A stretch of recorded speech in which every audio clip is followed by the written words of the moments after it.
여러분 안녕하세요. 반갑습니다. 오늘 또 여러분과 함께 종교계획사 또 함께 공부하게 돼서 반갑고 감사합니다. 오늘 또 강의에 앞서 우리나라를 건국하신 오남 이승만 박사의 기념노래 나의 조국 대한민국, 그리고 경제 보국을 이룩하신 중수 박정희 대통령의 기념노래 혁명의 불꽃처럼 두 곡 듣고 시작하도록 하겠습니다. 함께 여러분 머무신 곳에서 부르시면 좋겠습니다. 자, 두 곡 듣겠습니다.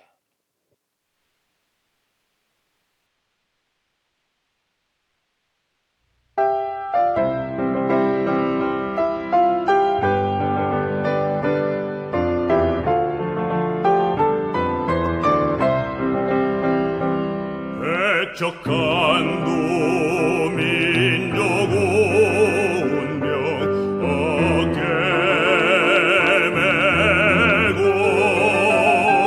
열강들의 각축 속에 독립을 이뤘네. 자유민주 시장 경제 동맹을 맺고 맺어 튼튼한 국가 안보 평화를 이뤘네.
땀 흘렸네. 새마을 운동으로 국민생활 개선하고 산업을 발전시켜 한강 기적 이룩했네. 한평생을 조국 위해 목숨 바쳐 충성하고 역사 속에 보고 강경 찬란히 이룩했네. 오늘은 세계로 내일은 미래로 한겨레의 민족혼을 세계 속에 휘날려라.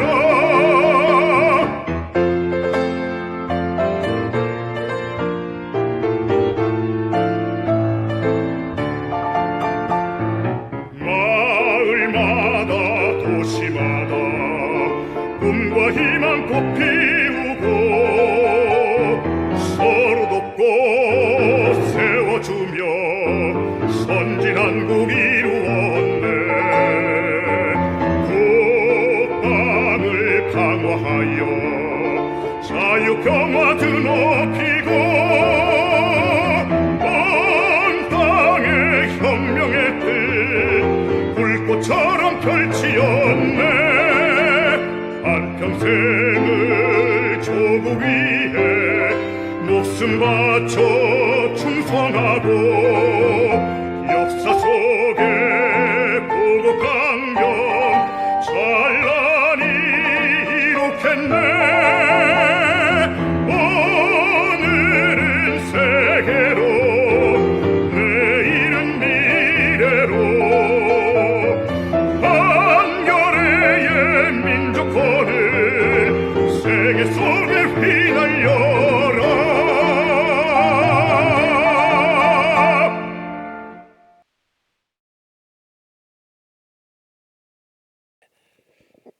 함께 노래 잘 또 감상해 주셔서 감사합니다.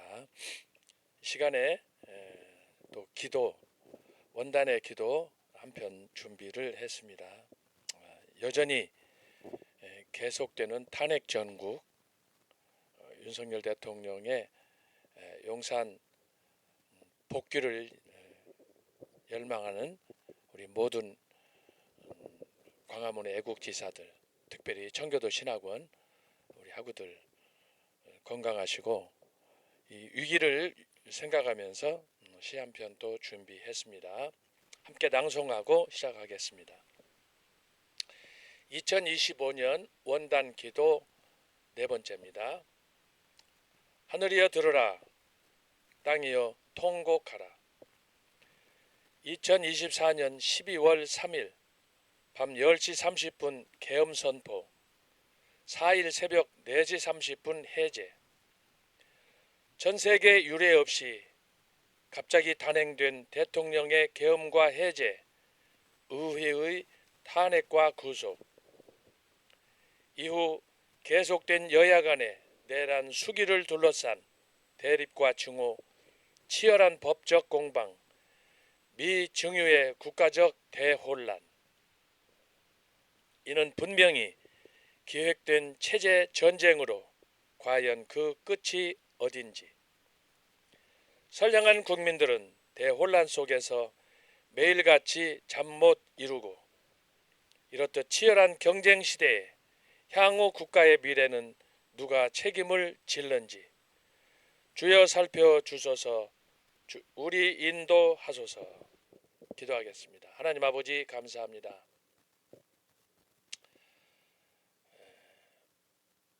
입춘 우수, 이제 다음 주면 경칩, 대동강 물이 녹고 동토에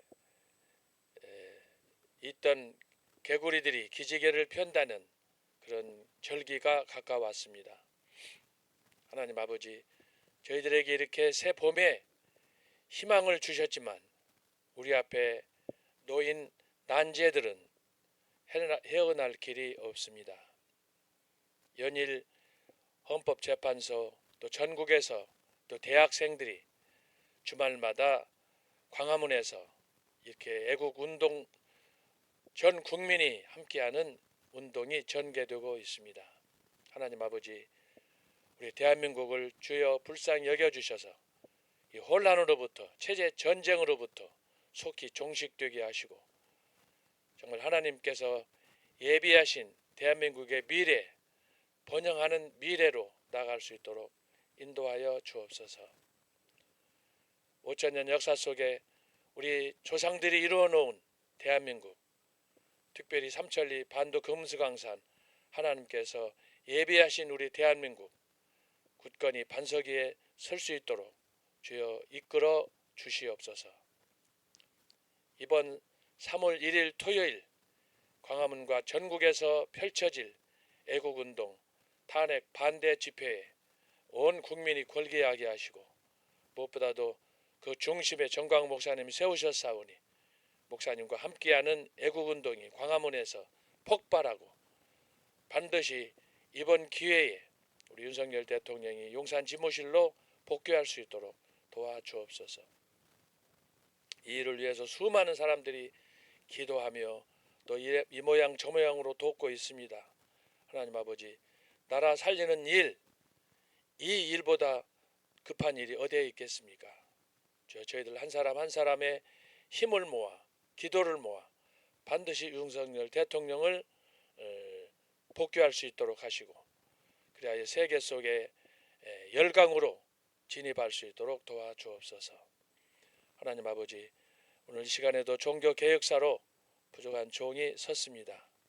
불쌍히 여겨주시고 강의를 듣는 우리 학우들 어디에 있든지 국내든 해외든 혹은 선교지 어디 오지에 있든지 하나님께서 지켜주시고 우리 신학원을 통하여 하나님의 귀한 뜻이 온 땅에 펼쳐지도록 도와주옵소서. 시간마다 강의마다 세우신 종들을 통하여 큰 은혜 덧입혀 주시고 무엇보다도 우리 청교도 신학원 학우들이 영적으로 새롭게 또 성숙하는 그런 기회가 되게 하여 주옵소서. 시정을 주님께 의탁합니다. 주여 기억하여 주옵소서. 이 모든 말씀을 예수님의 이름으로 기도하옵나이다. 아멘. 자, 이 시간에는 지난 시간에 이어서 존 칼빈의 그 신학 사상이 무엇인지 우리가 함께 살펴보도록 하겠습니다. 지난주 우리가 살펴본 것은 크게 두 가지였습니다. 칼빈은 하나님의 말씀, 오직 성경의 사람, 그리고 하나님의 절대 주권을 믿는 사람, 그리고 오늘은 우리가 살펴볼 것은 결국 그것의 중심은 하나님의 영광이었다라고 하는 것입니다. 20페이지입니다. 20페이지.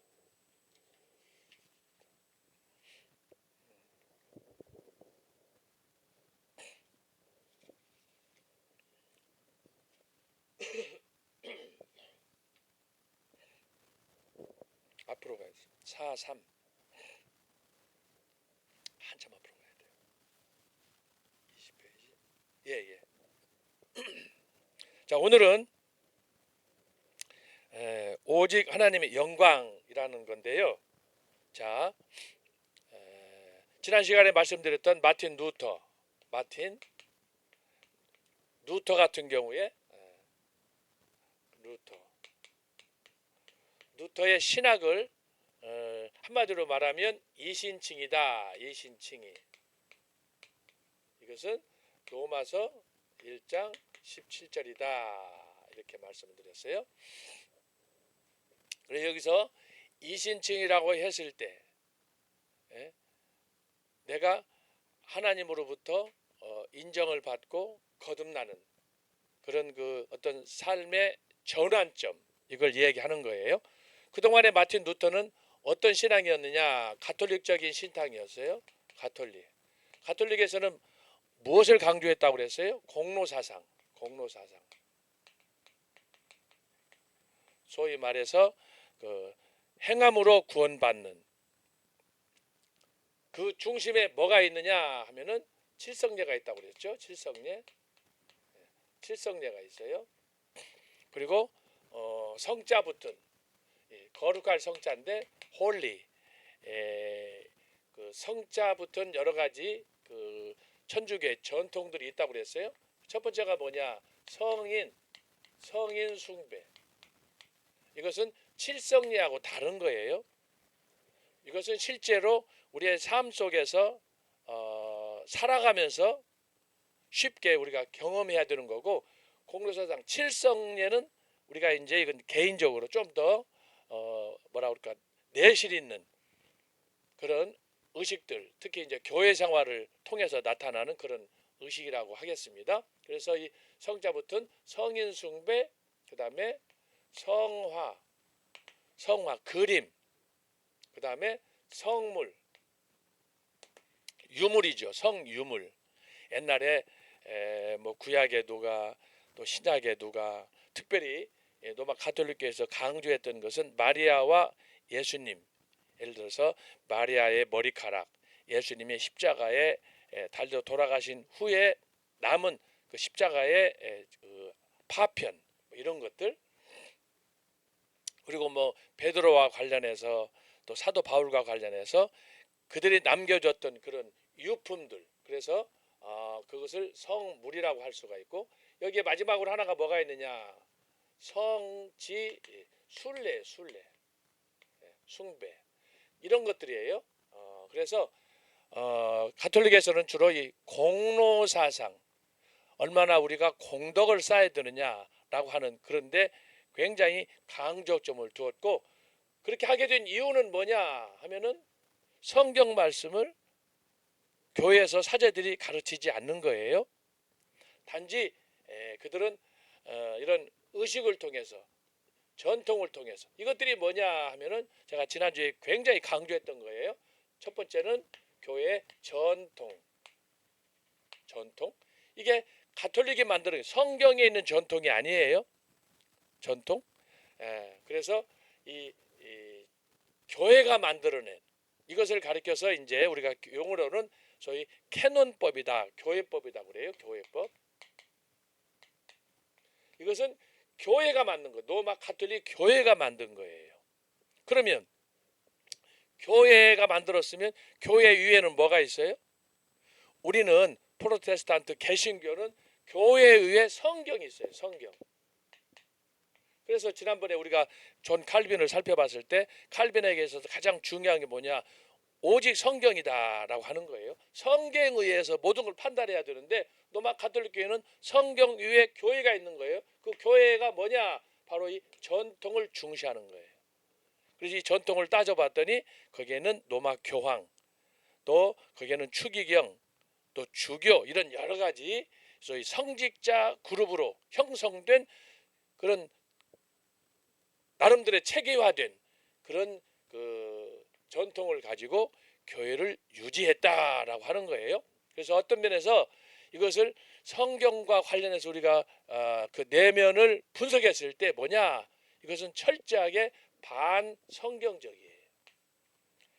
성경에서는 십계명에 하나님 외에는, 나 외에는 어떤 신도 섬기지 말라, 하늘 위로 땅 아래 어떤 것도, 어떤 형상이나 조각이나 이런 걸 만들지 말라, 심지어 하나님의 이름도 망령도 일컫지 말라, 이렇게 십계명에 강조하고 있음에도 불구하고 이들은 십계명을 벗어난, 그래서 그것이 바로 교회법이다라고 하는 거예요. 성경 위에 교회가 있는 거예요. 그것이 바로 가톨릭에서 말하는 전통이다. 이 전통 안에는 뭐가 들어가 있어요? 소위 말해서 교황이나 혹은 다른 그 로마 가톨릭 교회의 유명한 그 신앙인들, 학자들, 뭐 교부들, 이런 사람들의 전통 속에 어록이라든지 플러스 뭐 일기라든지 이런 전기, 이런 것들이 이 속에 다 들어가다 보니까 교회에서 성경 말씀이 선포되고 가르쳐지고 연구돼야 되는데 성경에 대해서는 관심이 없는 거예요. 그러면서 바로 이런 것들을 강조하고, 여기에 이제 들어가는 게 뭐냐? 의식들, 교회 의식. 이 의식이 바로 이런 것들이에요. 성자 돌림에 성인 숭배, 성화 숭배, 성물 숭배, 성지 순례. 그래서 흔히 우리가 이제 여행을 갈 때 성지 순례 가자 그러잖아요. 이건 가톨릭적인 표현이에요. 우리는 성지 연구하러 간다. 여행을 가는 거예요. 이거하고 순례하고 숭배하는 것하고는 많이 다른 거예요.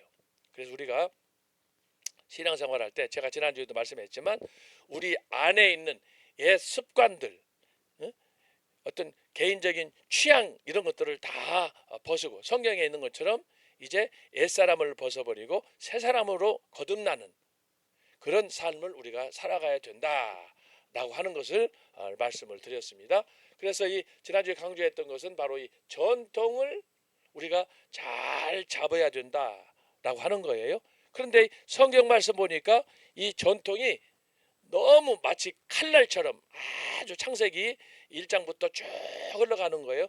그 하나님의 계시가 말씀을 통해서 전달되어서 이것이 기록되어서 쭉 가는 과정에 보니까 예를 들어서 성경이다. 이 성경 중심에서부터 쭉 내려가는 거, 이 줄기를 잡는 게 굉장히 중요한 거예요. 이 과정에서 그래서 우리가 생각하는 게 정통 신학을 강조하는 거예요. 그래서 제가 두 번째 지난번에 말씀했죠. 첫 번째가 전통, 두 번째가 뭐라고 그랬어요? 정통. 바른 전통, 트레디션의 그 안에 내용이 뭐냐? 옥소독시. 좌로나 우로 치우치지 않는 성경이 가르치고 있는 그 소위 말씀. 이것이 이제 통상적으로 우리가 봤을 때는 구원, 뭐 생명, 뭐 그다음에 천국 이런 것들이 성경 말씀에 다양하게 기록되어 있지만 분명히 성경에서 구원을 이야기하고 생명을 이야기하고 천국을 이야기하지만 성경이 가르치는 것은 두 가지가 아니에요. 성경의 가르침의 진리는 하나예요. 그것이 뭐라고 그랬어요? 요한복음 14장 6절이다 제가 말씀드렸잖아요. 예수님께서 말씀하기를 내가 곧 그 길이다. 그 길은 하나밖에 없어요. 성경에 66권이 기록되어 있지만 그 안에 성경이 가르치고 있는 것은 뭐냐? 거기에 여러 계열이 등장해요. 가인과 아벨, 에서와 야곱, 또 신약시대에는 바리새인, 사두개인 등 율법사들이 수많은 사람들이 살아가잖아요. 그러나 여러분 그들의 삶을 통해서 성경에 그 기록된 말씀을 통해서 저와 여러분이 추구해야 되는 것은 뭐냐? 여기 저기 길이 있다고 해서 다 길이 아니라는 거예요. 그 길은 오직 하나다. 내가 곧 길이요 진리요. 진리도 마찬가지야. 여러분 진리란 변하지 않는 거잖아요. 불교에서는 석가모니, 유교에서는 노노맹자 이런 가르침들이 옛날부터 쭉 내려왔지만 우리가 이해하는 일반적인 지식과 절대적인 진리가 있는 거예요. 그 진리 안에서 특별히 진리. 예를 들어서 우리가 이제 일반적으로 살아갈 때 진리 가운데 예를 들은 거예요. 사람은 세월을 거스릴 수 없다. 이건 진리예요. 그렇죠? 이건 모두가 다 경험하는 진리예요. 그러나 사람은 영생할 수 없는 존재다. 그렇잖아요. 근데 그것을 바로 예수님께서 오셔가지고 사람은 다 죽는 거예요. 죽음의 존재예요. 그런데 사람이 죽지 않고 사람은 내세가 있다. 일반적으로 사람들이 이야기하는 내세하고 성경에서 가르치는 기독교가 가르치는 내세하고는 완전히 다른 거예요. 자, 그것을 우리가 예수님께서 말씀하신 것을 잘 기억하고 내가 곧 길이요 진리다. 그 진리의 참된 진리의 그 목적이 어디 있느냐? 내가 곧 길이요 진리요 생명이다. 이 생명이 부활 아닙니까? 부활신앙. 그래서 여기 구원, 생명, 천국, 새 예루살렘. 자, 이런 부분에 대해서 정광훈 목사님께서 말씀을 통해서 주시는 메시지가 얼마나 우리에게 도전이 되고 은혜가 되는지를 모른다라고 하는 거예요. 어제 광화문에서도 예수께서 37장을 가지고 말씀을 하셨잖아요. 기가 막힌 설교예요. 그 설교 한편 뭐 인터뷰하고 이런 것들이 있지만 설교 자체만 보면 1시간에서 1시간 반 정도 하시는 것 같은데 어제는 날씨도 춥고 해서 조금 짧게 했습니다마는 그 말씀을 통해서 오늘을 보고 내일을 보고 미래를 보는 그런 그 깊은 영적 통찰력이 있다 이 말이에요. 궁극적으로는 뭐냐? 천국 새 예루살렘이야.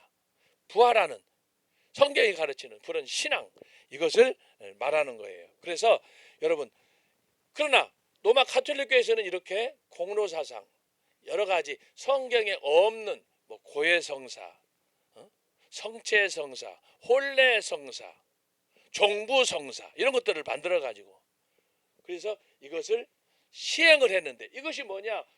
오랫동안 하다 보니까 여러분 태어나기 전에 어떤 이 법이 있었다. 그것을 습관적으로 할머니 할아버지부터 어머니 아버지로부터 쭉 이렇게 습관적으로 하다 보니까 나는 그 전통에 사로잡혀서 헤어날 수가 없는 거예요. 이것이 바로 로마 가톨릭 교회가 가르쳐주는, 지난번에 얘기했죠. 초대교회 제가 분석할 때 590년 소위 그레고리 1세가 교황 제도를 만들면서 그 이후에 지금까지 바로 이런 전통이 꾸준히 내려왔다라고 하는 거예요. 이 전통 때문에 그 사람들은 성경은 액세서리다. 성경이 주가 돼야 되는데 성경이 액세서리야. 성경보다 이 사람들 뭘 가르친다고요? 바로 이 전통, 어록이나 일기나 전기나 이런 의식들을 강조하는 거예요. 성경이 없는 것들. 그래서 제가 말씀드리는 거예요. 어떤 면에서 로마 가톨릭 교회는 성경과 다른, 우리가 믿는 기독교와 다른 종교다 이 말이에요. 궁극적으로는 뭐예요? 교회법이, 그들이 강조하는 공로사상, 여기에 철저하게 기초해서 지금까지 하기 때문에 그들에게 교황은 마치 살아있는 신과 같은 존재다라고 하는 거예요. 근데 이것은 뭐라고요? 우리가 믿는 성경, 하나님의 영감과 계시로 기록된 성경에 절대적으로 반한다라고 하는 거예요. 그래서 제가 지금 말씀드린 게 바로 이거 아닙니까? 우리가 성경을 대할 때도 단순히 교회만 다니는 것이 중요한 게 아니라는 거예요. 성경을 대할 때 우리는 그 말씀 속에서 유일한 그 길, 진리, 생명, 그것을 찾아서 나아가는 우리는 영적 순례자라고 하는 거예요. 그래서 제가 말씀드리는 거예요. 여러분들이 성경을 읽을 때, 설교를 들을 때, 책을 볼 때 항상 이런 관점, 이런 포인트를 가지고 여러분이 말씀 앞에서 여러분 자신을 세우면 이거 쉬운 일이 아니에요. 성경을 읽거나 공부하거나 하다 보면은 온갖 잡동 생각들이 막 터지잖아요. 그럴 때 여러분이 예리하게 마치 칼로 종이를 자르듯이 말씀을 통해서 여러분이 벗은 상태로, 영혼에 벌거벗은 그 상태로 하나님 말씀을 통해서 여러분이 집중해서 그것을 계속 묵상을 해야 돼요. 타협하면 안 돼요. 좌로나 우로 치우치면 안 되는 거예요. 여기에서 이것이 뭐냐? 이것이 바로 정도예요. 정도. 이것이 바로 제가 말하는 정통 오소독시다. 이 두 가지를 잘 붙잡아야 되는 거야. 전통만 강조하면은 예수님한테 혼나는 거예요. 바리새인들, 율법사들, 아브라함의 우리가 후손이다. 그거 가지고 평생 유태인들이 먹고 살았잖아요. 예수님께서는 그것을 뿌리를 찍어버리는 거예요. 도끼로 찍어버리겠다. 외식하는 자들이라, 회칠한 무덤이라 그러잖아요. 왜 그러느냐? 두 번째가 없어. 정통. 하나님께서 약속하셨던 구원과 생명과 천국, 이것이 뭐냐? 언약이다 이 말이에요. 언약. 그래서 성경을 읽을 때 여러분이 창세기 1장부터 계시록까지 읽을 때 하나님이 수많은 사람들 속에서 어떻게 나와 관계하시느냐. 언약은 관계예요. A와 B가 서로 약속을 해서 언약을 해서 하나님과 나 사이에 자녀가 되고 나의 주가 되는 특별한 그 관계를 얘기하는 거예요. 그래서 성경을 통해서 여러분이 알아야 될 것은 뭐냐? 하나님과 나와의 관계를 알아야 돼요. 관계. 1대1로 하나님과 나와의 관계를 성경 말씀을 통해서 여러분이 깨달아야 된다 이 말이죠. 자, 그렇게 하려면은 자, 여기 로마 가톨릭에서 얘기했던 이런 모든 전통들은 다 잘못이다. 비성경적이다. 성경을 반하는 것이다. 성경 위에 있는 것이다. 그래서 우리 종교 개혁자들이 루터나 칼빈이나 지문길리가 이런 것들을 다 거부한 거예요. 다 거부. 그래서 지난번에 우리가 살펴봤던 칠성제 중에 두 가지만, 세례와 성찬만 예수님이 인정하셨다. 그래서 이것을 거절하는 거예요. 자, 그런데 마틴 루터 같은 경우에는 이신칭이다. 로마서 1장 17절. 이건 뭐예요? 그동안에 로마 가톨릭 교회에 수십 년 동안 거기에 빠져서 그 신봉하던 루터가 어느 날 갑자기 성경을 강의하다가 성경을 교수하다가 내가 지금까지 잘못 신앙생활을 했구나. 로마서 1장 17절 말씀을 통해서 깨달은 거예요. 깨닫다 보니까 그가 뭘 강조하느냐, 하나님의 어떤 큰 은혜, 이쪽보다는 내가 어떻게 하나님의 은혜와 사랑, 이 진리를 깨달았는가, 이신칭의 내가 깨달은 자기의 주관적인 그 면을 강조하게 되는 거예요. 강조. 그래서 이것이 어디로 나타났다고 그랬어요? 성례식에 나타났다. 성찬식.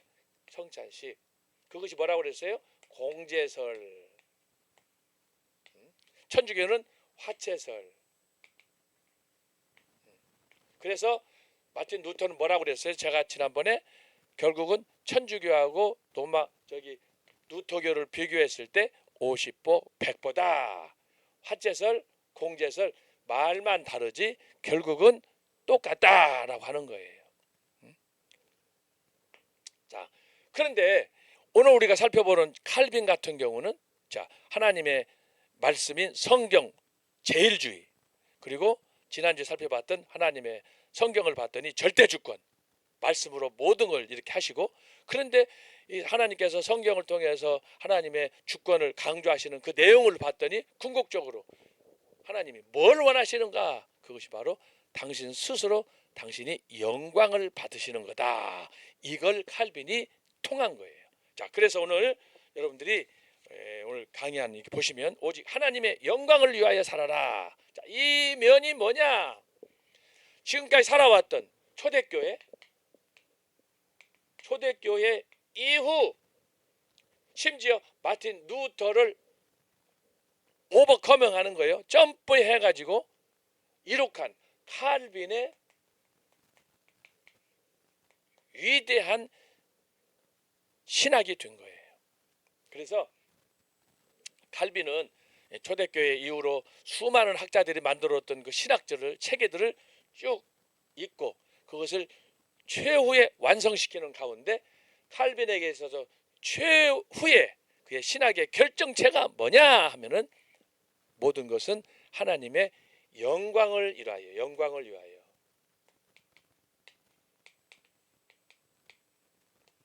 이것을 하나님의 영광 사상이라고 하는 거예요.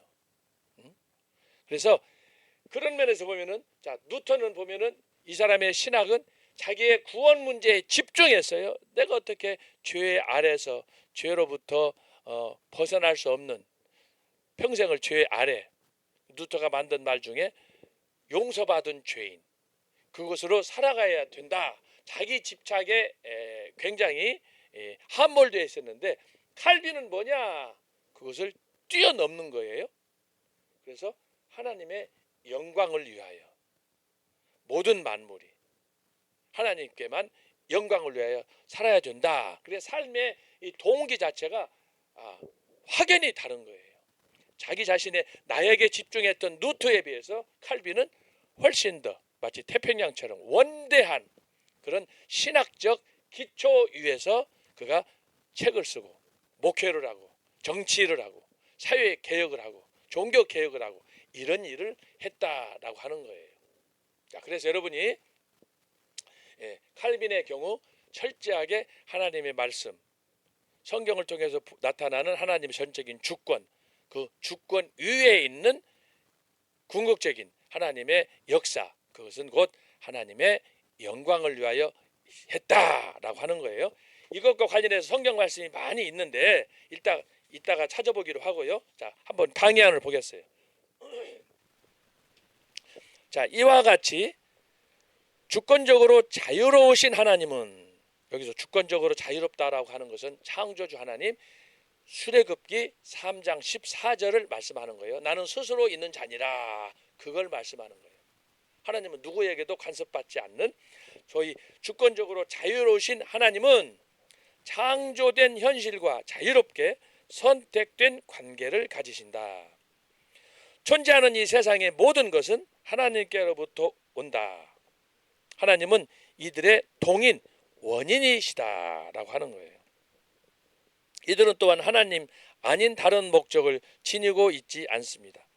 하나님이 이들의 모든 것이며 목적인 것입니다. 따라서 하나님은 자신의 목적을 위하여 창조물을 사용하시고 그것들의 바른 목적을 위해 행동하십니다. 자, 이것이 이렇게 4문장, 5문장으로 되어 있지만 이것은 성경 전체의 내용들을 압축해서 제가 표현한 내용들이에요. 하나님은 아담의 범죄와 타락한 인류의 구원을 위해 그의 아들을 십자가에서 죽게 했습니다. 하나님께서는 은혜로 선택된 자를 죄에서 구속하시고 영광으로 이끄시기 위해 자기의 아들을 희생하셨습니다. 이 모든 것이 뭐냐? 하나님은 당신이 좋은 일을 당신 스스로 하시는 거예요. 이 비밀을 아는 것이 중요한 거예요. 때때로 이것이 우리 스스로 우리의 인간의 지식과 관련해서 볼 때 서로 충돌해요. 왜? 우리 피조물 가진 우리 인간으로서 이해가 안 되는 거예요. 어떻게 하나님께서 당신의 영광을 위해서 당신의 독생자 외아들을 십자가에서 그렇게 고통 중에 죽게 하느냐? 이게 이해가 안 되잖아요. 그뿐만이 아니에요. 성경이 가르치고 있는 모든 계시 진리 자체는 우리가 알고 있는 세상의 상식과 전부 모두가 다 충돌하는 거예요. 사람은 죽으면 끝나는데 어떻게 죽음 이후에 부활을 하느냐? 어떻게 영생하느냐? 어떻게 천국이 있느냐? 이런 것들이 다 충돌하는 거예요. 하나님께서는 은혜로 선택된 자를 죄에서 구속하시고 영광으로 이끄시기 위해 자기 아들을 희생하셨다. 그의 아들 그리스도에 의해 이루어진 구속은 인간과 인간의 구원을 지향한다. 이것이 이제 로마서에서 말하는 대로 첫째 아담과 둘째 아담의 비밀이 여기에 담겨져 있는 거예요. 첫사람 아담은 죽었지만 둘째 아담 예수 그리스도는 자기 자신의 희생을 통해서 모든 인류를 구원하시는 그런 부분들이 특별히 로마서 5장에 한 사람의 죄로 인해서 죄가 들어온 거, 그런 한 사람의 의인을 통해서 모든 사람이 구원받는 이 소위 구원의 역사가 잘 기록되어 있지 않습니까? 따라서 그리스도의 구원 사건 외에 어떠한 인간의 행위도 하나님 앞에서 공적이 될 수 없고 모든 인간은 저주받을 수밖에 없는 파멸 상태에 놓여 있습니다. 여기서 말하는 지금 공로가 나왔어요. 저희 로마 가톨릭에서 얘기하는 이런 공로 사상, 이것은 마치 바벨탑과 같은 허망한 거예요. 지금까지 저와 여러분이 살아오면서 경험한 것들이 많을 거예요. 그렇죠? 어떻게 하면 좀 선하게 살아볼까? 어떻게 남에게 유익을 줄까? 물론 자기 자신에게도 보람된 삶을 살려고 몸부림치는 신앙 생활하면서도 때때로 그런 생각을 할 수 있어요. 오늘 또 주님의 말씀대로 살아갈 때 내가 오늘 하루 삶 속에서 어떻게 하나님께 영광을 돌릴까? 착한 일은 뭘까? 어떻게 해야 부지런하게 남들에게 조롱받지 않고 인정받는 삶을 살까? 그런 마음들이 우리 마음속에 은근히 있잖아요. 그런데 그런 삶들이 나쁜 건 아니지만 그러나 그것이 칼빈에게는 어떻게 작용하느냐? 내가 할 수 있는, 내가 하는 그 모든 일들은 내 스스로 할 수 없는 하나님께서 나의 걸음을 인도하시고 나에게 은혜를 주시고 나를 위해서 모든 환경을 조성하시고 그래서 하나님이 나를 지키시고 인도할 때 이루어지는 어떤 면에서 덤으로 살아가는 삶, 이것이 일반적으로 우리가 세상을 살아나갈 때 느끼는 삶하고 저와 여러분이 믿음 안에서 그리스도 안에서 경험하는 것하고는 하늘과 땅처럼 다르다고 하는 거예요. 그래서 어떤 것이라도 하나님 앞에서 우리의 행위는 공적이 될 수 없어요. 그런 면에서 칼빈이 하나님의 영광을 위하여 이렇게 했던 것은 여기에는 뭐가 있느냐? 하나님의 은총의 신학이 있는 거예요. 은혜, 은총.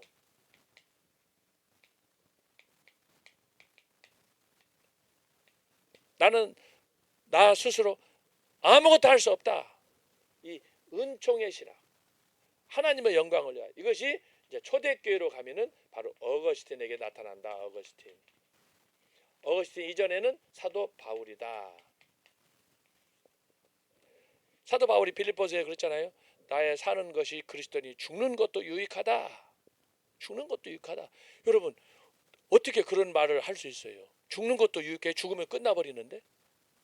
이것은 바로 이런 신학적으로 성경 말씀을 통해서 깊은 하나님께서 말씀을 통해서 우리에게 주신 그 메시지의 핵심이 뭐냐, 그 키워드가 뭐냐, 그걸 잡아서 그걸 깨달을 때 이런 깊은 고백을 하는 거예요. 그러니까 내가 사는 것이 그리스도니 죽는 것도 유익하다. 사나 죽으나 주를 위해서 살겠다라고 하는 거예요. 그러니까 이것이 신앙적으로 말하면, 영적으로 말하면 이 단계가 있다고 볼 수 있어요. 신앙의 단계가 있는데 지금 사도 바울이 말하는 단계는 뭐냐? 정상이야, 정상. 단계가 있다면 이 정상이 뭔 줄 알아요? 고린도후서에서 사도 바울이 그랬어요. 내가 그리스도를 본받는 것처럼 너희는 나를 본받으라. 야, 준 그리스도야. 예수화 되어버린 거예요. 그게 정상이에요. 그게 정상. 근데 여러분 그런 고백할 수 있습니까? 저와 여러분이 아무리 거듭나서 아무리 헌신한다고 하지만 그런 고백할 수 있어요? 사도 바울처럼 내가 그리스도를 본받는 것처럼 너희는 나를 본받으라. 쉬운 일이 아니에요. 그래서 여러분 신앙에 단계가 있다. 초신자다. 여기는 이제 넌 크리스찬이지 불신자 상태에서는 지가 하나님이 아니야. 지 멋대로 사는 거예요. 그러나 예수님을 마음속에 영접한 다음에 누토와 같이 이 믿음 안에서 깨어나게 되면, 자 여기서 깨어났으면 이제 1단계, 2단계, 3단계, 4단계, 5단계로 이게 쭉 성장해 갈 거 아니에요? 그런데 여러분 이 단계는 끝이 없어요. 끝없어. 무한정.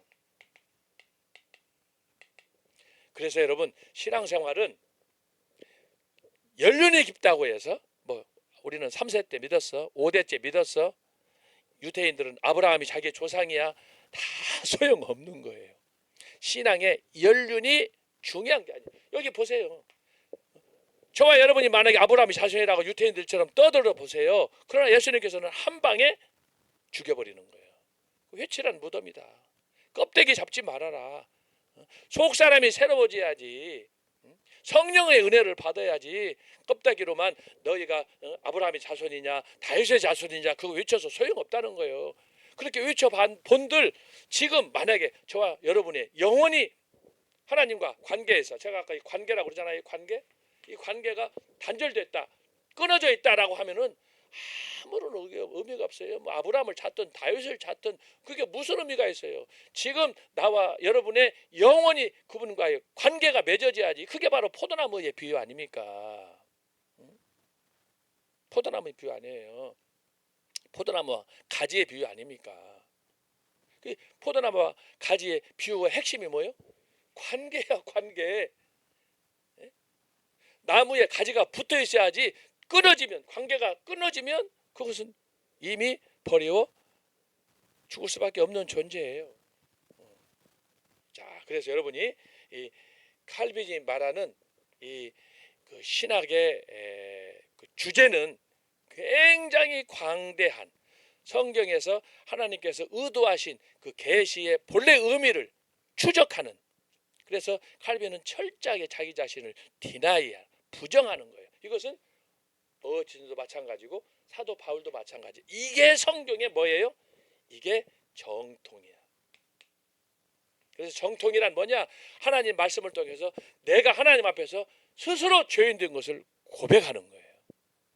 어떻게? 언제 어디서? 날마다 언제 어디서 무엇을 하든 간에 주여 어메이징 그랬어요.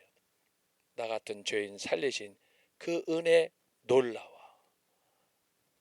만약에 여러분들 지금 이렇게 줌으로 안 하고 만약에 예배당에서 강의실에서 하게 되면 이럴 때 함께 찬양을 부르면 이거 진짜 감동이에요. 제가 총신대에 있을 때, 교수에 있을 때 이렇게 강의하다가 갑자기 은혜가 임하면 함께 찬양을 부르잖아요. 그러면 막 학생들이 강의 듣다가 울고 막 난리가 아니에요. 근데 지금은 뭐 찬송도 자유롭게 못 부르고 그냥 저만 혼자 열심히 떠들기만 하고 그러는데 안타까워요. 설교도 마찬가지야. 인터넷 설교하는 거는 그래서 한계가 있는 거예요. 인터넷 강의도 한계가 있는 거고, 함께 대면해가지고 아이 투 아이 해서 눈을 쳐다보면서 서로 묻고 답하고 이렇게 하면서 해야 되는데 전혀 그런 게 안 되니까 사실은 이 강의 자체가 반쪽짜리 강의예요. 저는 너무 안타까워 이거예요. 그래서 모든 이제 학우들과 함께 그 학생들이 적든 많든 앞에 이렇게 10사람이 20명이 있는 것하고 없이 그렇게 혼자 마이크 들고 하는 것하고 다르죠. 그래서 우리가 로마 카톨릭의 전통과 그들이 가르치는 것하고 오늘 우리가 하는 것하고는 너무 방식이 다른 거예요.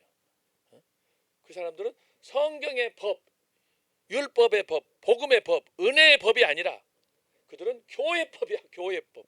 교회가 만들어 놓은 이런 전통에 의해서 교인들을 옥죄다 보니까 사람들을 억압하고 그들에게 막 경고하고 이런 세속적인 그런 것들이 가톨릭 교회의 오랜 그런 가르침으로 내려오게 되었습니다. 그래서 이것을 여기 전통에서부터 우리가 눈을 뜨는 것이 중요한 거예요. 그게 바로 마틴 루터예요. 몇십 년 동안을 거기에 노예처럼 굴었던 루터가 기껏 깨달은 것이 뭐냐? 이진층이 나의 구원 문제에 집착하게 되는 거예요. 구원. 이 자체도 루터한테는 너무너무 감격스러운 일이죠. 그런데 이것을 칼빈이 뛰어넘었어요. 내가 살아가는 것 단순히 나의 구원 문제가 아니야. 나의 구원 문제보다는 나의 삶 자체가 그분을 위한 삶이야. 영광이야. 그러니까 벌써 차원이 다른 거지. 그게 존 칼빈이야. 그러니까 사람들이 칼빈주의, 루터 누가 그럽니까? 그만큼 칼빈이 성경에 정통해가지고 그래서 하나님을 믿는 하나님의 사람으로 성경을 사랑하고, 왜? 이 모든 하나님의 주권이든 하나님의 영광이든 성경을 통해서 그가 깨달았기 때문에 성경 제일주의로, 그래서 그걸 연구하다 보니까 하나님의 주권, 하나님의 영광, 우리가 다음에 살펴볼 예정에 관해서 그가 이제 논리를 펼쳐나가게 된 거예요. 그래서 성경에서 가장 중요한 엑기스를 딱 끄집어내는 거예요. 특별히 하나님의 주권과 관련해서는 전 목사님께서 바로 왕하고 요셉과의 관계에서 그것도 설명하시잖아요. 하나님의 주권, 하나님의 보호자와 관련해서 보호자를 잡으라 할 때도 그 말씀 하시잖아요.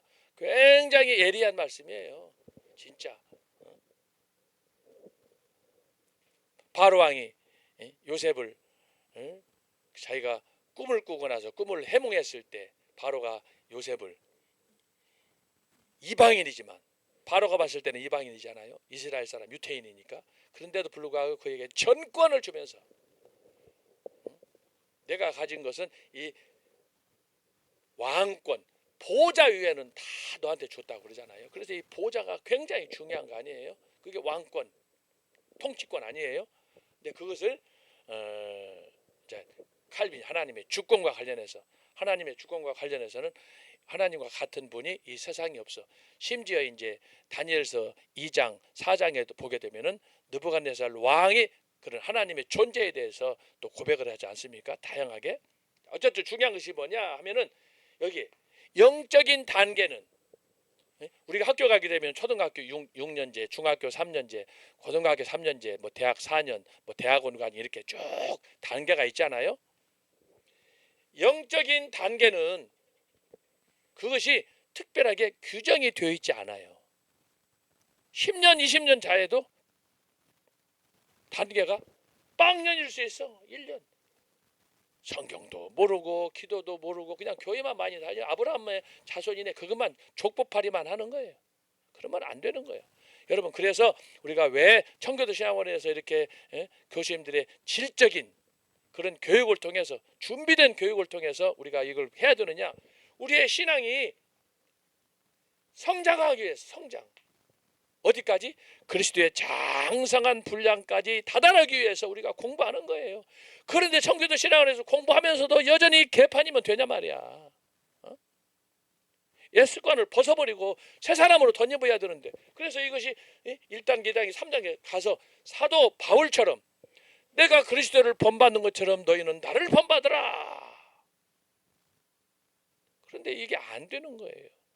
늘 올라가다가 미끄러져. 마치 시지푸스의 신화에 나오는 것처럼 좀 뭔가 하는 것 하다 보면은 미끄러져. 여기에 넘어져, 저기에 넘어져. 신뢰가 안 되는 거야. 이것이 오늘 한국 교회 문제예요. 특별히 지금 요즘에 유튜브 보니까 뭐 몇몇 목사님들이 이름이 자주 나와. 뭐 분당에 있는 어떤 분, 인천에 있는 어떤 분들 지금 난리가 아니에요. 애국운동 하면서 이것도 이제 교회 안에서 몇몇 분들이 드러나. 나는 신정부기를 좋다. 어떤 사람은 뭐 그걸 좋아하다가 지금은 옛날에 잘못했다고 하기도 했다고 그러고 하는데, 여러분, 사람이 지금 어려울 때 한국 교회 그래도 지도자라고 하면 그냥 이 어려울 때 교회가 우와 좌로 나눠지고 하니까 그런 것 때문에 침묵하고, 그래서 조용히 하나님의 뜻을 위해서 기도하고, 언제까지 기도한다는 거야? 이 어려운 상황에서 기도만 하면은 뭔가 이루어집니까? 행동으로 보여줘야지. 구약 성경 보세요. 구약 성경에 모세 같은 경우에 얼마나 소극적이었어? 하나님께서 모세야, 내가 너 형이 아론을 주었잖아. 그러니까 네가 말을 못하면 아론을 통해서 말을 해가지고 내 백성을 애굽에서 구원해내. 여러분, 그거 자체가 정치 행위예요. 모세가 바로 왕 앞에 가서 내 백성을 보내라. 안 들으니까 열 재앙을 보내잖아요. 그러면 뭐 모세만 그렇습니까? 제가 지금 여호수아 지난번에 조금 맛보기로 했습니다만 여호수아도 마찬가지야. 하나님의 약속을 이루기 위해서는 여리고성을 정복한다. 아이성을 정복한다. 이 모든 과정이 불가피하게 정치적인 행위로 나타나는 거, 협상해야 되고, 특별히 왕정시대 이후에 다윗, 솔로몬 그 이후에 쭉 분열 왕국 시대 보세요. 예수님 오시던 그때까지 구약의 선지자들이 했던 주된 사역이 뭐예요? 온갖 이방 나라들하고 왕들하고 원수들하고 싸워서 가서 대화하게 되고 그들과 더불어 쟁론을 펼치면서 정책을 펼치면서 하나님의 뜻, 자, 이거 성경을 통해 나타나는 이 하나님의 말씀 정통. 하나님은 타협하지 않는 분이잖아요. 그래서 그걸 통해서 하나님께서 계속 나타나서 기독교는 뭘 가르치나? 처음부터 정치적인 행위를 강조하는 거예요. 여러분, 어떻게 해야 하나님께서 아담에게 약속하셨잖아요. 창조 명령, 창세기 1장 28절. 다스리고 정복해서, 그래서 생육하고 번성해서. 그렇게 하려면 어떻게 해요? 가만히 교회에서 생육과 번성하면 됩니까? 때때로 전쟁도 해야 되고 투쟁도 해야 되고, 땅끝까지 이르러 복음의 증인이 되라고 그랬으면은 내가 좋아하는 데만 가면 됩니까? 왜 그러면 공산권에 가서 선교하고, 왜 그러면 이슬람권에 가서 선교합니까? 거기 가면 잡히면 죽는데. 여러분, 이 모든 것이 뭐냐? 복음 자체가 정치 행위예요. 복음은 어둠 자체를 물리치는 거니까, 그들에게 빛을 비추는 거니까, 이것을 가만히 앉아가지고 정교를 분리한다. 그러면 선교하지 말아야지. 그런데 요즘 한국교회 목사들이 너무 태만한 거예요. 성경을 설교하는데 성경이 뭔지 몰라. 이걸 모르는 거야. 성경은 뭐예요? 땅끝까지 전파하라. 그러면 정치적인 행위를 해야 돼요. 때때로 구약의 예를 보세요. 세 직분이 있잖아요. 왕과 선지자, 제사장직 있잖아요. 왕직이 뭐예요? 선지자직이 뭐예요?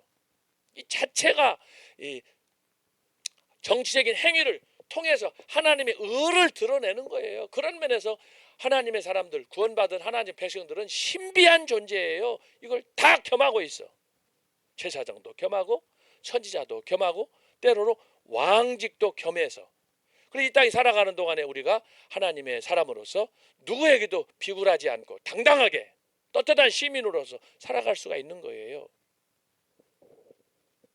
그래서 여러분이 이것을 알 때 우리가 신앙생활 하는 것도 직분이 계급이 아니에요. 단계가 아니에요. 권사 받았다, 목사가 됐다, 박사다. 그러면 어떻게 돼요? 그러면 신앙의 정상에 올라가는 겁니까?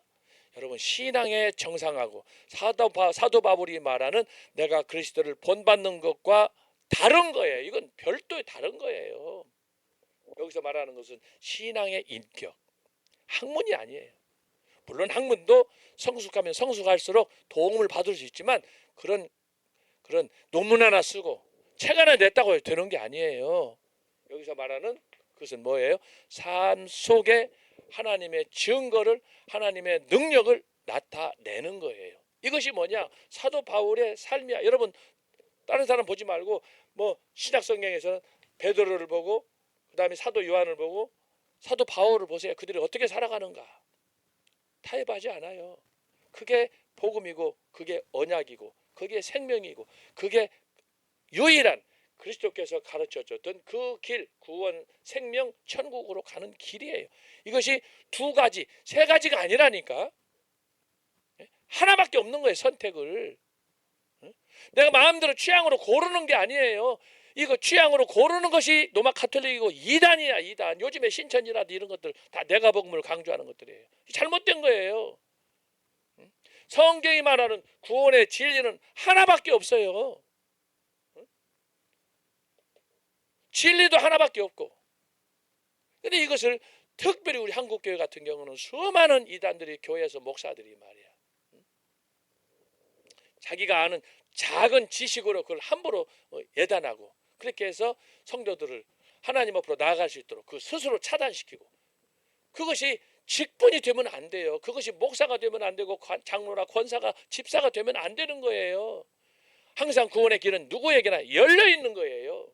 그래서 제가 지금 말씀드리는 거 아니에요. 우리가 신앙생활을 시작하게 되면은 영적인 단계는 무한정이에요. 여기는 계급이나 단계가 있는 게 아니에요. 그러나 재밌는 건 뭐냐? 신앙에 성숙한 사람을 보면 그것이 우리가 눈으로 확인할 수 있어요. 단계는 무한정인데 우리가 사람들하고 상담하고 대화하다 보면 이 사람은 인격적으로 신앙적으로 성숙했다. 내 존경한다. 내가 이분과 오래 관계를 맺어야 되겠다. 이분을 통해서 뭔가를 배우고 싶다. 그렇게 되는 거예요. 그래서 우리가 신앙적으로 신앙의 인격이 성숙하고, 그래서 신앙이 열린 만큼이라도 좀 더 성숙하고, 그래서 존경받는 사람이 되는 거예요. 근데 이것들을 이제 로마 가톨릭교에서는 뭐냐? 자기들이 임으로 규정해가지고 성인을 정했어. 교황은 무조건 성인이야. 쥐뿔이나 무슨 교황이 성인이에요. 신부, 목회자, 뭐 추기경 하면은 무조건. 전혀 그렇지 않아요.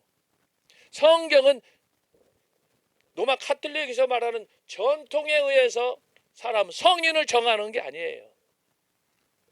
성경은 오직 하나님의 말씀을 통해서 그가 오직 주를 위해서 사는가 살지 않는가, 말씀에 기초했는가 안 했는가, 이것을 중요하게 생각하는 거예요.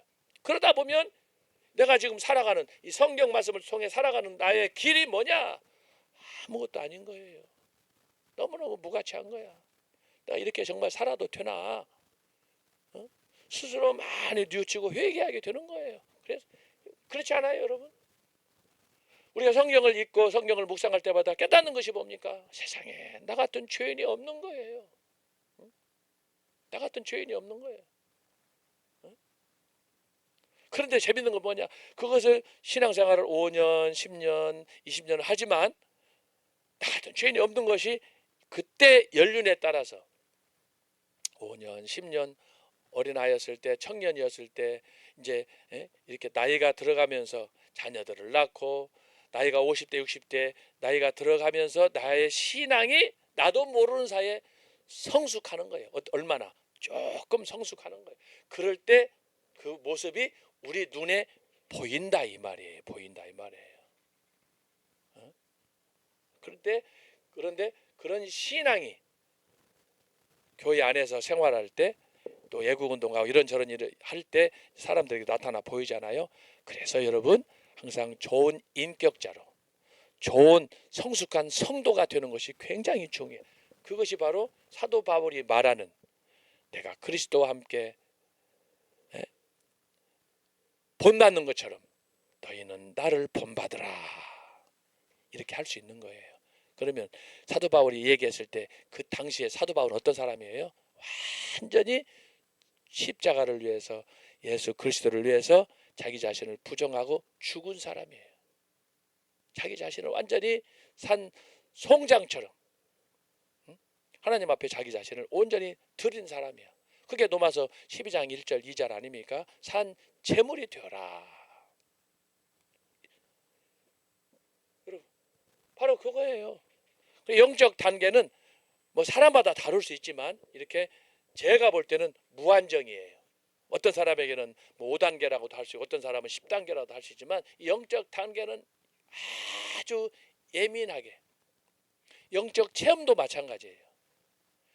우리가 초신자였을 때 그 영적 체험하는 것하고 그리고 10년 20년 신앙생활 하면서 체험하는 것하고 체험의 강도가 달라. 알았죠?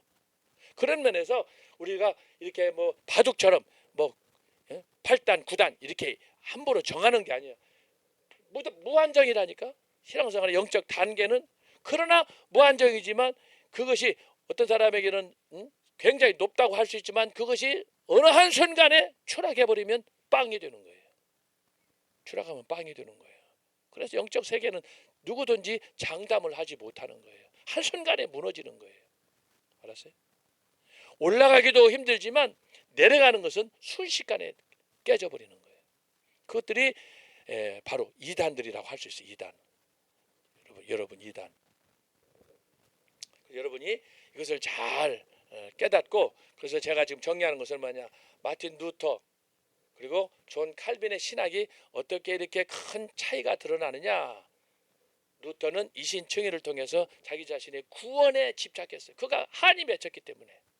그런데 칼빈은 루터의 이신청의 신학을 뛰어넘고 그런 성경을 통해서 하나님의 영광을 위한 자기 존재의 의미를 밝혀내는 이런 정통 신학자가 됐다. 이것이 바로 성경에서 그가 추출한 그런 신학의 원리였다라고 하는 거예요. 그래서 그의 이름을 따서 칼빈주의, 정통 개혁주의, 청교도 이런 신학들이 나오게 됐다라고 하는 거예요. 그런 면에서 존 칼빈은 대단한 신학자였다라고 하는 거예요. 그런데 여러분, 이런 원리의 기초에서 정광훈 목사님이 성경을 읽고 성경에서 지금 어제 에스겔서 37장을 통해서 무덤에서 나오라 말씀을 여러분 들으신 것처럼 이런 주제들이 대략 500가지가 있어요. 그래서 여러분 말씀표를 사서 읽어오시면 참 많은 도전을 받을 텐데 참 놀라울 정도가 아니에요. 놀라울 정도가 아니에요. 이 복잡한 성경의 말씀 진리를, 구원의 진리를 그가 주제별을 따라서 쭉쭉 정리해 놓은 걸 보면은 정말 탁월한 거예요. 여러분이 그렇게 이해하시면 되겠습니다. 자, 그래서 어쨌든 중요한 것은 루터는 자기 구원의 개인 문제에 집착했지만 칼빈은 그것을 뛰어넘어서 하나님을 바라보는, 하나님이 뭘 원하시는가, 자기 자신을 벗어나서 하나님, 저 하늘에 계시는 창조주 하나님에 대한 그 존재를 부각시킴으로 그가 이야기한 거예요. 그래서 나의 존재는 나의 구원 문제 이상의 하나님의 영광을 위한 존재다라고 하는 것을 칼빈이 풀었다라고 하는 거예요. 자, 그다음에 네 번째 줄이에요. 그는 형벌을 당하심으로써 사람들의 죄값을 지불하셨고 그들을 위해 대신 죽으신 것이다. 그러나 이 대속의 희생과 용납은 하나님의 자유로운 행동이시며 그래서 하나님의 사랑이 그 원인인 것이다.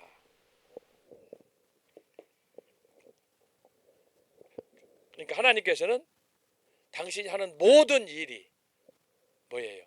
다 당신의 영광을 위한 것이다. 바로 이 구원은 훌륭하게 하나님의 영광을 드러낸다. 하나님의 영광을 드러내는 것이 세계 및 세계 안의 모든 존재의 목적이므로 인간의 과제는 이 목적을 받아들여 이 목적을 따르는 것입니다. 그러므로 인간은 자신이 존재하는 유일한 이유가 하나님에게 영광을 돌리고 하나님이 자신을 지으신 목적을 반영하는 데 있음을 인정해야 합니다. 이것이 바로 나의 사는 것이 그리스도니 사도 바울이 말한 소위 갈라디아서 2장 2절이 되는 거예요. 인간의 목적은 이 하나님의 주권 속에서 자신의 구원을 이루는 데 있고 이것은 이 세계에서 으뜸가는 목적 곧 하나님에게 영광을 돌리는 일에 있는 것입니다. 그러나 인간의 목적이 하나님의 영광을 드러내는 데 있다고 이해하는 가운데 칼빈이 의도한 것은 인간을 억제하려는 것이 아니라 오히려 인간이 하나님을 더욱 확실하게 신뢰케 하려는 것이었습니다. 그것은 하나님의 말씀에 하나님은 인간을 위해 선을 행하시는 속에서 그분의 영광을 찾으신다는 사실을 분명히 밝혀주고 있기 때문입니다. 최종적으로 볼 때 하나님의 영광은 하나님이 인간을 구원하시는 데서 가장 확실하게 성취됩니다. 그러니까 여러분, 하나님께서 당신이 스스로 천지만물을 창조하시고 영광을 받으시기를 원하시는 건데, 그런데 그 중에 핵심이 뭐냐? 당신의 형상으로 창조한 인간을 구원하는 것이 핵심이다. 그래서 성경은 뭐예요? 구원의 책이다. 제가 썼잖아요. 성경은 다른 책하고 달라요. 금강경, 불교에서 말하는 불교, 법화경 이런 것하고 다른 거예요. 그것들은 뭐예요? 자기가 깨달음에 이르는 거예요. 자기 해탈에 이르는 거예요. 근데 성경은 그 이상의 내세를 보장하는 그런 구원의 진리를 성경이 가르쳐준다. 여러분, 성경은 우리를 단순히 도덕적인 존재로 만드는 것이 목적이 아니에요. 우리를 온전한 하나님의 형상을 회복함으로 본래의 인간의 모습으로 하나님 앞에 영광 돌리는 것. 그래서 그것이 바로 요한계시록 21장 20여 장에 나타나는 새하늘과 새 땅에 살아갈 수 있는 존재로 하나님께서 재창조함을 받는 그런 존재로 나가도록 하는 것이 바로 성경의 진리다. 그래서 그것이 일반 종교나 일반 법도에서 가르치는 거라고는 다른 삶의 원인이다라고 하는 거예요. 그러므로 인간은 하나님을 절대적으로 신뢰해야 한다. 그런데 칼빈이 말한 오직 하나님의 영광이란 교리는 두 가지 사실에서 우리의 주의를 요청하고 있습니다. 첫 번째, 구원의 확신에 대한 칼빈의 접근 방법은 누트의 접근 방법과 다르다. 제가 지금 설명한 거예요. 누트에게는 이신칭이 내가 어떻게 죄의 상태에서 어둠의 상태에서 구원받는가 빛의 상태로 들어가는가 거기에 집착했다 이 말이지. 근데 그것을 초월한다. 그것을 얘기하는 거예요. 두 번째로 칼빈의 애정론은 이 교리로부터 완전한 논리적 결론으로 나온다. 그래서 여기서 인간의 구원과 예정론, 하나님께서 왜 나를 만세 전에 구원하여 선택하셨는가 이것과 직결된다라고 하는 거예요. 그런 면에서 누터는 칼빈하고 비교할 때 매우 좀 뭐라 그럴까 단계로 볼 때 기초적인 단계다라고 하는 거예요. 누터는 구원의 확신을 죄된 인간에게 하나님이 은총으로 베푸시리라는 약속에 의존하였습니다. 그는 하나님은 인간의 무가치성에도 불구하고 인간을 구원하실 것을 믿었습니다. 칼빈은 이 같은 확신을 모색하는 과정에서 절대적으로 확실하고 변치 않는 단 하나의 현실이 있는 바 그것은 하나님의 뜻이라는 결론에 이르게 되었습니다. 이것도 역시 전 목사님께서 자주 강조하시는 부분이에요. 하나님의 뜻 아니면 내 뜻. 여기서 나타나는 게 뭐예요? 전 목사님이 강조하시는 거 지정의를 내려놓아라. 그거 얘기하는 거예요. 지정의를 내려놓아라. 지금 금요일마다 4시에 하고 있는 신학자 토크에서 지금 선악과와 생명나무에 대해서 하고 있어요. 하고 있는데 이 선악과가 뭐냐? 지정의를 내려놓는 거예요. 내 뜻을 내려놓는 거예요. 꺾는 거예요. 그래서 하나님의 뜻을 찾는 거예요. 자, 그런 면에서 여기서 이렇게 반복적으로 나타나는 것을 볼 수가 있어요. 하나님의 뜻이 뭐냐? 하나님의 뜻. 여러분, 하나님의 뜻이 뭐라고 생각해요? 하나님의 뜻은 뭐예요? 거기 바로 나와 있는 것처럼 하나님께서 자신의 영광이 인간을 구원하는 데서 드러나게 하도록 결정하신 이상 하나님의 이 뜻을 방해할 수 있는 것이란 아무것도 없다. 그러니까 하나님의 뜻은 궁극적으로 성경에 나타나는 바대로 하게 되면 그것이 뭐예요? 인간의 구원이다.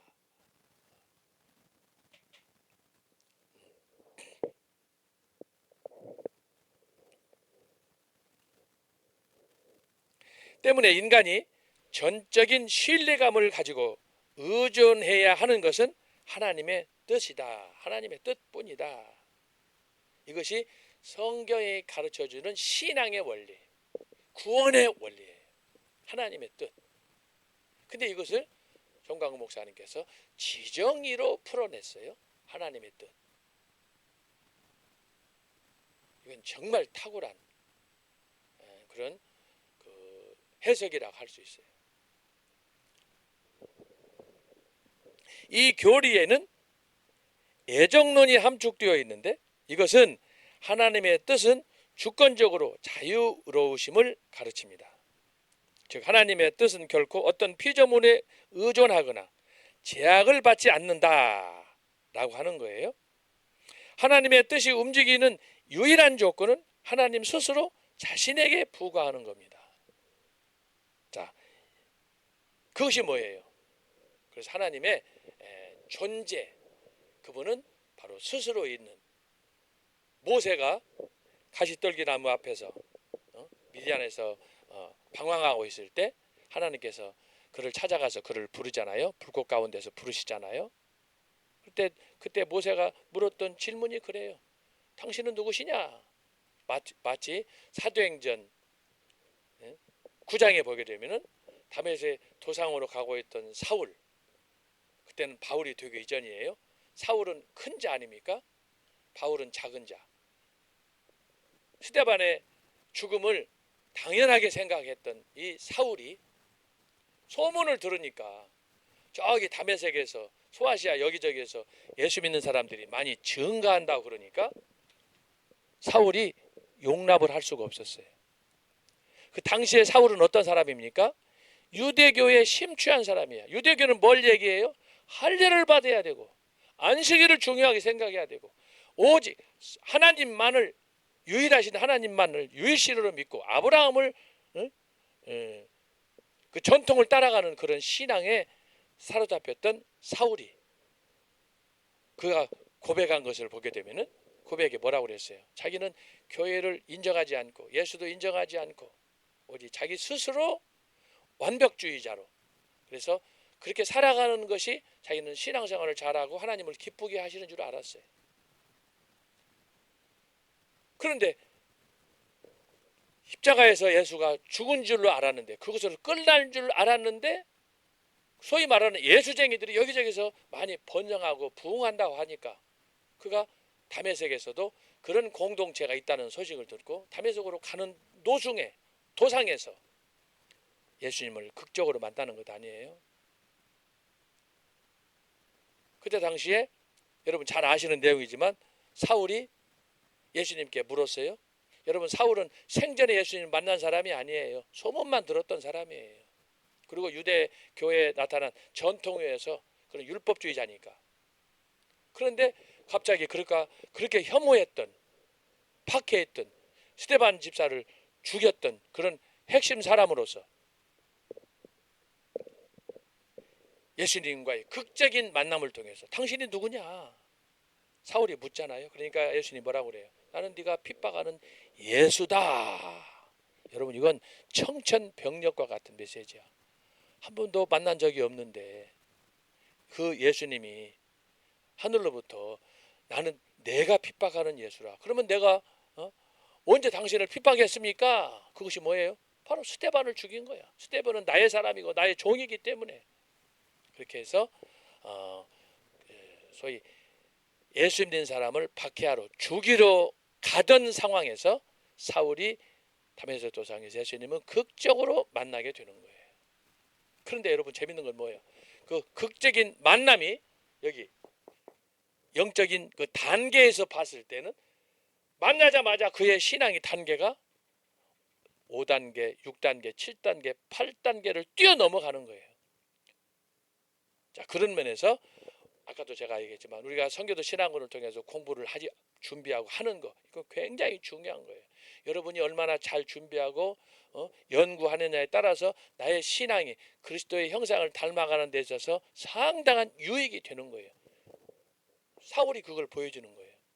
이렇게 예수님을 극적으로 만났지만 그의 단계는 빵 단계에서 5단계, 6단계, 7단계로 급속도로 그가 영적으로 깨어나는 상황을 보게 되고, 이후로 우리가 전 목사님 통해서 주셨던 말씀 기억나시는지 모르겠어요. 사도 바울의 영적 주소, 다메섹에서부터 아라비아에서부터 안디옥으로 해서 쭉 이제 그가 선교사로 나가잖아요. 기가 막힌 원리예요. 다른 사도 바울 했지만 사도 바울의 영적 주소, 이야, 결국 그 설교의 핵심이 저와 여러분에 대한 소명을 요청하는 거 아니겠어요? 사도 바울을 통해서. 사도 바울이 그렇게 갑자기 예수님을 만나고 그가 변화되어 버리는 거야. 놀라운. 그래서 그는 빵 단계, 불신자라는 뭐야? 그 유대교는 예수님과 상관없는 단계 아니에요. 마치 지금 로마 가톨릭하고 똑같은 거예요. 성경이 가르치는 율법하고 다른 복음을 그가 믿었으니까. 이 유대교에 심취해가지고 그게 바리새의 주인 아닙니까? 그랬던 사울이 다메섹 예수님 만나고 나서 그 순간에 그가 영적으로 깨어나는 거예요.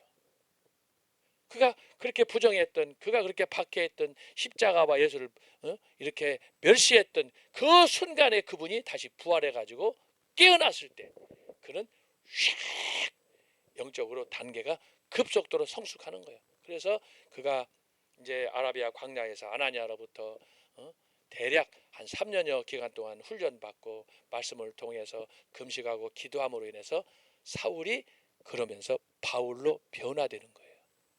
그 변화된 당시의 바울, 영적으로 급성장해 버리는 거예요. 그건 뭐예요? 그래서 저와 여러분이 사도 바울처럼 되기 위해서는 열심히 청교도 신학원에서 교회사도 공부해야 되고, 실천신학도 공부해야 되고, 조리신학도 공부해야 되고, 구약도 해야 되고, 신약도 해야 되고, 할 일이 많은 거예요. 근데 그 지식이 단순히 제가 강조하는 건 뭐예요? 지식이 지식으로 끝나면 안 된다라고 하는 거예요. 그 지식, 여러분이 배운 학문을 통해서 영적으로 더 성숙하고 말하는 거나 행동하는 거나 이런 모든 것들에서 지난 과거와 다른 어떤 변화가 일어나야 된다. 그것이 사울의 삶 속에서 나타나. 그래서 사도 바울의 삶 속에 나타난 5대 주소를 통해 나타나는 그 설교를 통해서 보게 되면 그가 완전히 그의 삶은 자기가 없어. 그는 예수도 그리스도와 더불어서 늘 자족하는 마음, 그분 한 분 때문에 살아가는 존재, 이유가 되는 거야. 바로 이것이 오늘 여기서 말하는 그런 그 하나님과의 관계, 그분의 뜻을 찾는, 그 뜻을 발견하는 가운데 내가 얼마나 영적으로 성숙할 수 있느냐, 어느 단계까지 이룰 수 있느냐. 제가 그랬잖아요. 무한정이라고 그랬잖아요. 무한정. 여기는 단계가 없어, 계급이 없어요. 그러니까 중요한 것은 제가 아까도 얘기했지만 여러분이 직분에 집착하면 안 돼요. 몇 년 믿었다 연수에 여러분 집착하면 안 되는 거예요. 사도 바울 봐요. 평생을 유대교의 바리새인으로 가말리엘 문화에서 거기 찌들게 살았던 사람 아니에요. 그런데 예수님 만나고 나서 그 모든 것들을 다 빌립보서 3장에 보니까 배설물처럼 쓰레기처럼 버려버리는 거예요. 그러는 거예요.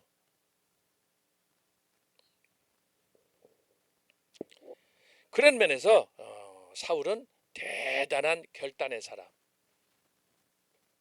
그는 그리스도를 위해서 이제 예수님의 12 제자와 다른 사역, 이방인을 위한 사역자로 하나님께서 사울을 불러 바울로 세워서 그가 세계 선교를 위해서 사역할 수 있도록 하나님께서 준비한 거예요. 그게 사도행전 9장에 잘 기록이 됐어요. 그런데 그 당시에 사울이 그 예수님으로부터 직접 받은 그 말씀을 마음에 간직하고 그것을 평생 품고, 그래서 사도행전에 보게 되면 그가 나가서 전도할 때마다 그것을 간증을 하잖아요.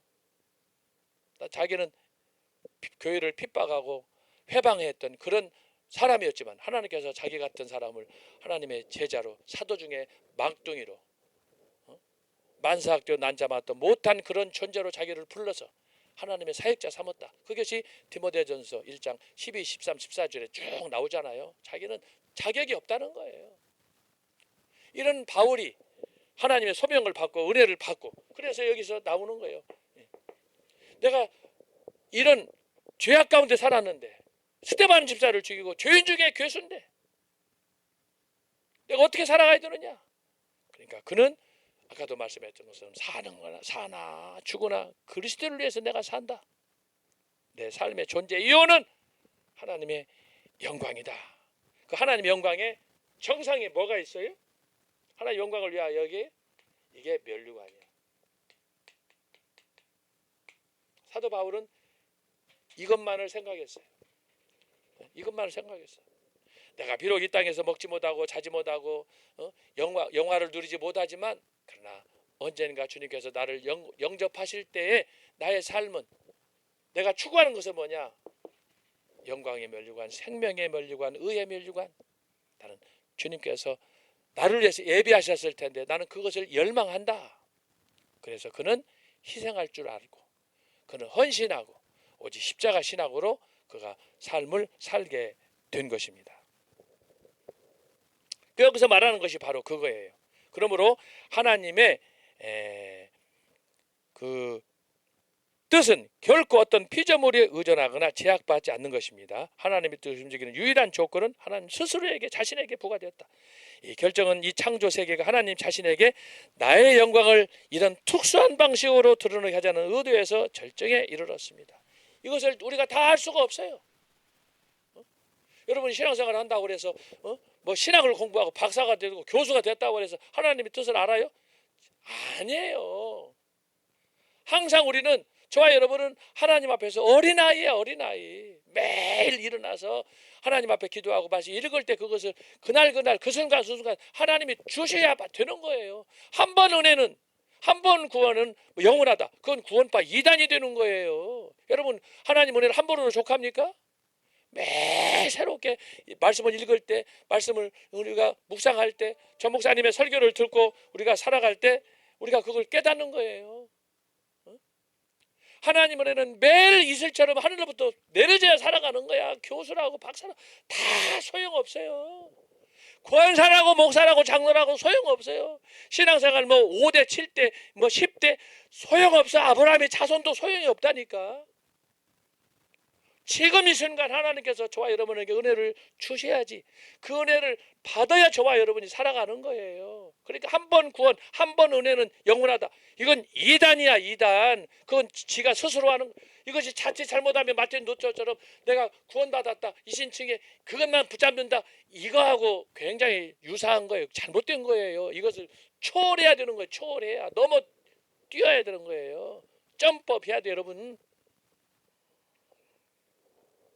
이것을 배우기 위해서 우리가 지금 신학을 배우고 청교도 신학을 이걸 하는 거 아니에요. 그래서 여러분이 제가 지금 강조하는 것이 관계, 정통. 그래서 인본주의 세상, 인본주의 신학, 인본주의 종교 이것들을 다 뛰어넘어야 된다는 거예요. 그래서 제가 강조하는 그거 아닙니까? 성경에서는 오직 하나의 진리만을 가르친다. 하나예요. 요한복음 14장 6절. 내가 곧 그 길이요 진리요 생명이니 그것만을 붙잡는 거예요. 궁극적으로는 생명이야, 생명. 길이요 진리요 생명이니 예수님 안에서만 이것을 누릴 수가 있는 거예요. 그러니까 기독교는 타 종교하고는 비교할 수 없는 유니크한, 유일한 종교가 되는 거예요. 그것을 사도 바울이 몰랐다가 그걸 부정했다가 깨달은 후에 지금 말씀을 하는 거예요. 그러므로 저와 여러분이 오늘 하루를 살아도, 이번 주 한 주간을 살 때라도 이 말씀을 기억하면서 나는 정말 무익한 종이다. 나는 아무것도 할 수 없다. 어제도 은혜 받았으면 오늘도 은혜 받아야 되고, 오전에 은혜 받았으면 오후에도 은혜 받아야 되고, 항상 하나님의 능력과 주권에 사로잡혀 살아가는 그런 삶을 살아가야 되는 거예요. 그것이 바로 칼빈의 신학이야. 영광을 위한 삶이야. 내가 넘어져서, 내가 혹시 실패하고 좌절해서 혹은 일을 잘해서 이 모든 것들, 여러분, 하나님께서는 빛과 어둠을 창조했어요. 성공과 실패도 하나님이 예정했어요. 여러분, 우리가 하루하루 살아갈 때 우리가 항상 승승장구만 하는 게 아니에요. 그럴 것 같으면 하나님 이재명 같은 새끼 주었겠어요? 왜 이런 시련을 주었겠어요? 여러분, 이해가 돼요? 때때로 고난도 당하지만 우리는 고난을 통해서 하나님의 뜻을 찾고 그걸 통해서 하나님 앞에 영광을 돌려야 돼. 이것이 뭐예요? 죽기까지 예수님께서 십자가에서 죽기까지 삶의 모범을 보여준 것처럼 저와 여러분도 죽기까지 순종하시니라. 빌립보서 2장에서도 말씀하잖아요.